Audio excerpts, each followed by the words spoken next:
ताज़ा घडामोडी पाहण्यासाठी आमच्या चॅनलला सबस्क्राईब करा, लाईक करा, शेअर करा आणि बेल आयकॉनला प्रेस करा.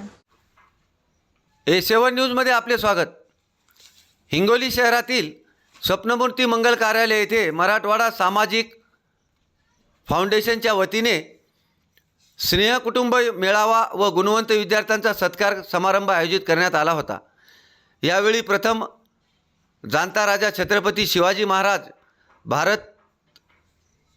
भारतीय घटनेचे शिल्पकार भारतरत्न डॉक्टर बाबासाहेब आंबेडकर यांच्या प्रतिमेचे दीप प्रज्वलन करून शिवाजीराव बल्लाळ पाटील यांच्या हस्ते करण्यात आले. या मराठवाडा सामाजिक फाउंडेशनचा सामाजिक स्तुत्य कार्यक्रम आयोजित करण्यात आला होता. यावेळी गुणवंत विद्यार्थ्यांचा मान्यवरांच्या हस्ते सत्कार करण्यात आला. या कौटुंबिक स्नेह मेळावा व गुणवंत विद्यार्थ्यांचा सत्कार समारंभ यावेळी प्रथमतः मराठवाडा सामाजिक फाउंडेशनचे पदाधिकारी व कार्यकर्ते यांचा मान्यवरांच्या हस्ते शाल श्रीफळ पुष्पगुच्छ देऊन सत्कार करण्यात आला.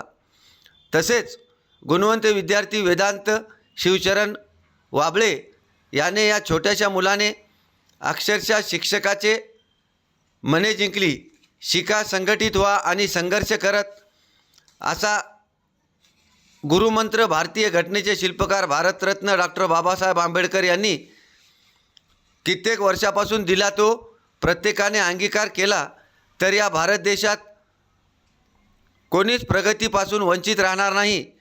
महापुरुषांच्या जीवनचरित्रावर प्रकाश टाकण्याचे काम वेदांत वाबळे यांनी केले. तसेच मराठवाडा सामाजिक फाउंडेशनचे शिवाजी बल्लाळ यांचे मनापासून हार्दिक शुभेच्छा दिल्या.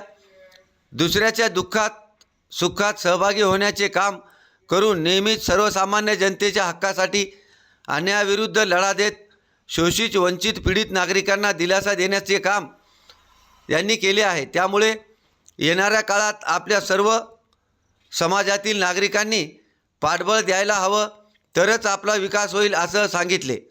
यावेळी आपली प्रतिक्रिया व्यक्त करताना मराठवाडा सामाजिक फाउंडेशनचे शिवाजी बल्लाळ सर यांनी आपल्या भाषणातून मला कोरोनाने कसं जगायचं ते शिकवले आहे. कोरोनात माझी परिस्थिती बिकट असतानाही मी सावरलो आहे. मी मराठवाडा सामाजिक फाउंडेशन माध्यमातून सामाजिक जनजागृती करण्याचे कामसुद्धा सुरू करत राहिले पाहिजे यासाठी प्रयत्न करणार आहे असे यावेळी सांगितले. अनेक मान्यवरांनी आपल्या भाषणात महापुरुषांच्या जीवनचरित्रावर प्रकाश टाकण्याचे काम केले. महापुरुषांचा वारसा जोपासता तो पुढे नेण्यासाठी मराठवाडा सामाजिक फाउंडेशन करणार आहे. या कार्यक्रमासाठी मान्यवरांची उपस्थिती होती. A7 न्यूजसाठी अनिस अहमद, हिंगोली.